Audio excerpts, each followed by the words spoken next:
When we talk about the future, and what does Dell as a company look like in the future? I mean, what is the future of the PC? Because we are at such a pivotal time and so much is changing. Well, we've built an enormous business that goes way beyond individual personal computers and the enterprise software solutions, services, IT security, and particularly in vertical areas. So we're much more relevant to our customers in solving these big challenges that are out there. And one of the big things we see is all of the data. On the 27th floor of a university dormitory in Austin, Texas, something remarkable was happening that would change the computer industry forever. A 19-year-old college freshman was assembling computers in his dorm room, disassembling the established order of one of the world's most competitive industries, and setting himself on a path to become a billionaire before his 30th birthday.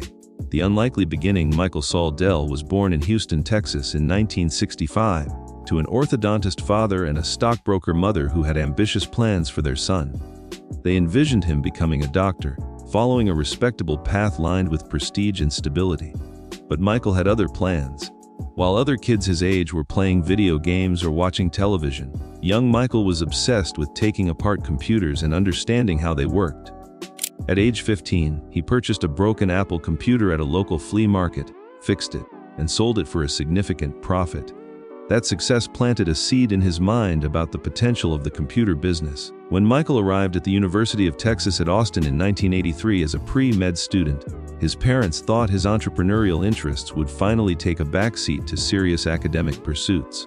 They were wrong. In his dormitory room on the 27th floor of the Dobie Center, Michael saw an opportunity that the giant corporations had completely missed. Computer manufacturers like IBM and Apple were forcing people to buy standardized machines with predetermined configurations.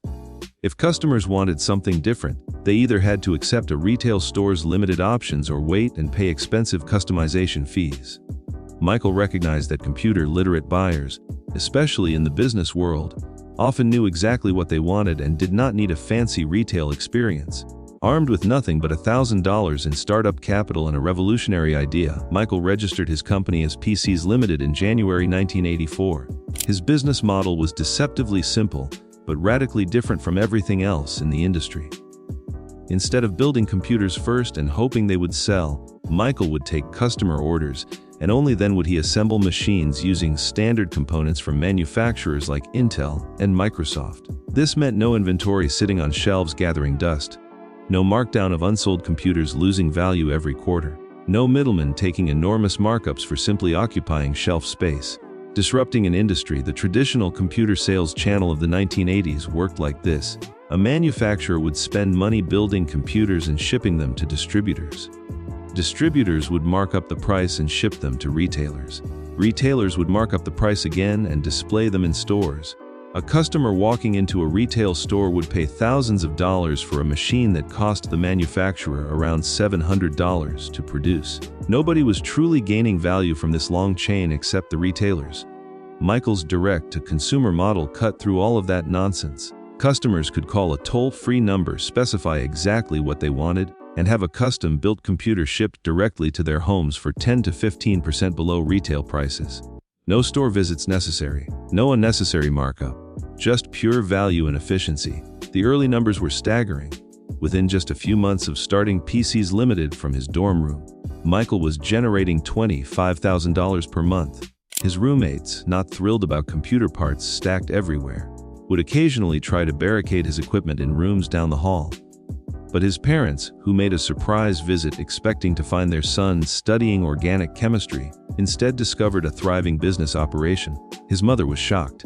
His father was bewildered. But the numbers could not lie. By the end of 1984, PCs Limited had earned $6 million in revenue. A 19-year-old college student was making more than most adults would see in a lifetime. By May 1984, Michael incorporated his business officially as Dell Computer Corporation and moved from his dorm room to a small business office in Austin. The manufacturing operation was humble. According to Michael's own recollection, the company's initial manufacturing staff consisted of 3 guys with screwdrivers sitting at 6-foot-long tables, assembling computers for customers who had already placed orders. But this humble setup represented a revolutionary manufacturing philosophy. No waste. No inventory sitting idle, no guessing what customers wanted. Just order, build, ship, and move on to the next customer.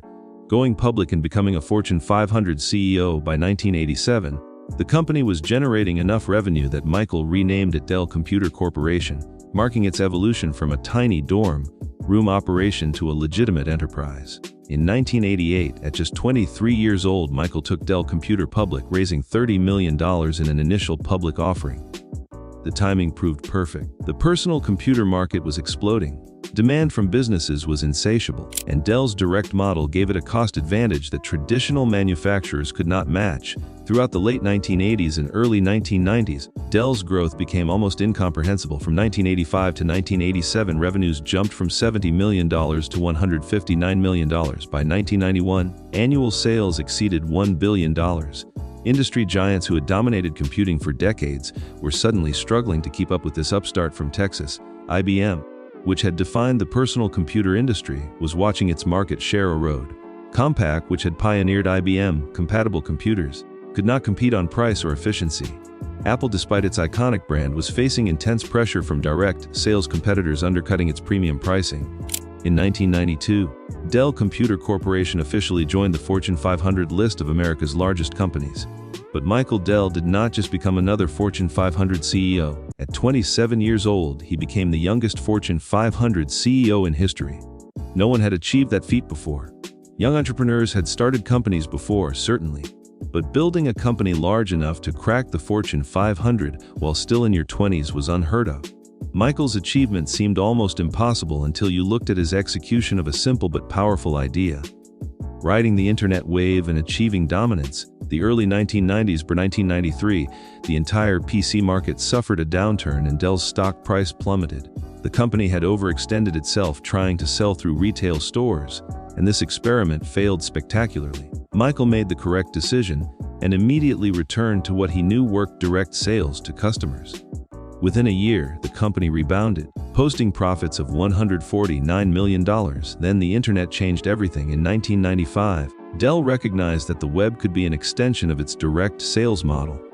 Traditional computer retailers were skeptical about online commerce. Most industry experts said people would not buy computers without touching them first. Michael disagreed. He believed that computer-savvy customers would embrace the convenience of configuring and ordering online. In July 1996, Dell launched its online store. The result exceeded everyone's expectations. Without any promotion whatsoever, the website sold 30 to 50 computers per day immediately. By December 1996, Dell's online sales reached $1 million per day. By 1999, daily online sales had climbed to $18 million. The devastation this inflicted on Dell's traditional competitors cannot be overstated. Compaq, IBM, and other manufacturers who had relied on retail channels suddenly realized they were caught in a structural disadvantage. They had existing relationships with retailers who would revolt if they started selling direct. They had inventory management systems built around retail distribution. They had sales forces trained to work with retail partners. Switching to direct sales would have meant cannibalizing their existing channels and destroying relationships with long-time partners. Michael Dell, having no existing retail relationships and no inventory legacy, had complete freedom to dominate this new direct-to-online model. By 1999, Dell surpassed IBM in PC sales for the first time. In 2001, Dell overtook Compaq to become the #1 PC maker globally. By 2005, at its absolute peak, Dell commanded 17% of the worldwide personal computer market. That was unprecedented market share in a competitive business. IBM eventually abandoned the PC market entirely in 2003, selling its PC division to Lenovo. Compaq merged with Hewlett-Packard in desperation, hoping the combination would help them compete. But Dell's momentum was unstoppable. What made Dell's disruption so complete was not just the direct sales model itself, it was the philosophical commitment to efficiency at every level. Dell didn't maintain large inventories.